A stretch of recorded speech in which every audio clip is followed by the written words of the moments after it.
একটা প্রবাদ আছে, অভাগা যেদিকে চায় সাগর শুকায় যায়। সাকিব আল হাসানের ক্ষেত্রে দুর্ভাগ্য বিধাতা প্রদত্ত নাকি সাকিব নিজে আপ্যায়ন করে ডেকে এনেছেন সে ব্যাপারে তর্ক বিতর্ক থাকতেই পারে। তবে মোদ্দা কথা হচ্ছে সাকিব ফান্দে পড়েছেন।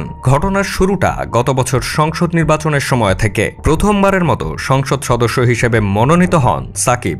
এর আগে খেলার মাঠে নানান অপকর্ম করেছেন সাকিব, যা নিয়ে বিতর্ক থাকলেও সমালোচনা ছিল মাঠ পর্যন্তই। ফ্যাসিস্ট সরকারের সাথে হাত মেলানোর কারণে সাকিবের প্রতি মানুষের ঘৃণা রাতারাতি হয়ে যায় আকাশচুম্বী। সময় গড়িয়ে এলো জুলাই আগস্টের সেই রক্ত ঝরা সময়টা।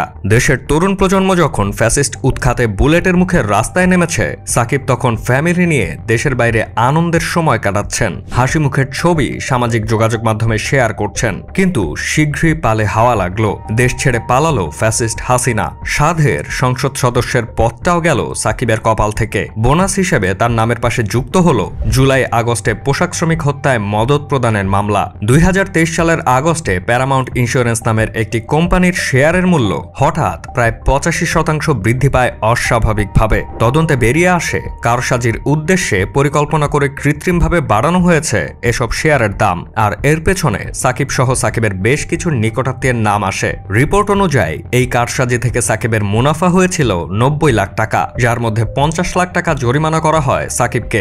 অবশ্য বিলিয়নিয়ার সাকিবের কাছে এই অর্থ তো হাতের ময়লাই বটে। গত সেপ্টেম্বরে এই জরিমানার অর্থ গুনে সাকিব আচমকা ঘোষণা দিলেন টেস্ট আর টি-20 থেকে অবসর নিবেন। তখনও সাকিব দেশের বাইরেই অবস্থান করছেন। তবে তিনি চাইছিলেন বিদায়ী টেস্টটা মিরপুরের মাটিতে খেলতে। কিন্তু দেশের উত্তপ্ত সময়ে সাকিবের তামাশার কথা এদেশের জনগণ মনে রেখেছে। তাই অপ্রীতিকর ঘটনা এড়াতেই বিসিবি সাকিবের এই ইচ্ছাটা পূরণ করতে তেমন আগ্রহ দেখায়নি। অক্টোবর মাসে সাকিব এবং তার স্ত্রীর ব্যাংক হিসাব তলব করে বাংলাদেশ ব্যাংকের আর্থিক গোয়েন্দা বিভাগ। অনুসন্ধান করে সেখানে বেশ কিছু অস্বাভাবিক লেনদেনের তথ্য পাওয়া যায়। ফলে সাময়িকভাবে জব্দ করা হয় সাকিব এবং শিশিরের সকল ব্যাংক অ্যাকাউন্ট। ইংল্যান্ডের সারের হয়ে কাউন্টি ক্রিকেটের নাম লেখান সাকিব। সেপ্টেম্বরে সেখানে বোলিং করার সময় বিনা মেঘে বজ্রপাতের মতোই আম্পায়ারের কাছ থেকে অভিযোগ আসে প্রশ্নবিদ্ধ বোলিং অ্যাকশনের। 2006 সালে আন্তর্জাতিক ক্রিকেটে পা রাখা সাকিবের জন্য এক অবিশ্বাস্য ঘটনাই বটে। ইংল্যান্ডে দিলেন বোলিং অ্যাকশনের পরীক্ষা,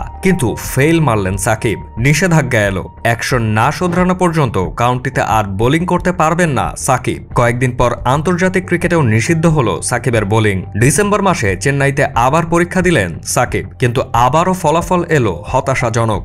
একরাশ হতাশা মাথায় নিয়েই সাকিব আশা করেছিলেন ফেব্রুয়ারিতে অনুষ্ঠিত চ্যাম্পিয়ন্স ট্রফির স্কোয়াডে অন্তত ঠাঁই পাবেন তিনি। কিন্তু যে সাকিব বিসিবিকে বোলিং এ সার্ভিস দিতে পারবেন না, তাকে বিসিবি কেনই বা চাইবে আর? সাকিব অনেকদিন যাবৎ চোখের সমস্যাতেও ভুগছেন। ব্যাটিংয়েও নিয়মিত সার্ভিস দিতে পারবেন এমন কোনো নিশ্চয়তা নেই। অতএব যেই সাকিবের কারণে বাংলাদেশ চ্যাম্পিয়ন্স ট্রফিতে খেলার সুযোগ পেল, তাকে বাদ দিয়েই ঘোষণা হলো স্কোয়াড। সর্বশেষ সংবাদ অনুযায়ী সাকিবের বর্তমান পরিচয় গ্রেফতারি পরোয়ানা মাথায় এক আসামি। 2017 সালে সাকিব আল হাসান অ্যাগ্রোর নামে আইএফআইসি ব্যাংক থেকে 1.5 কোটি টাকা লোন নেন সাকিব। কিন্তু সে টাকা সময় মতো পরিশোধ না করে বরং প্রতারণার চেষ্টা করায় সাকিবের বিরুদ্ধে মামলা করেছে ব্যাংক।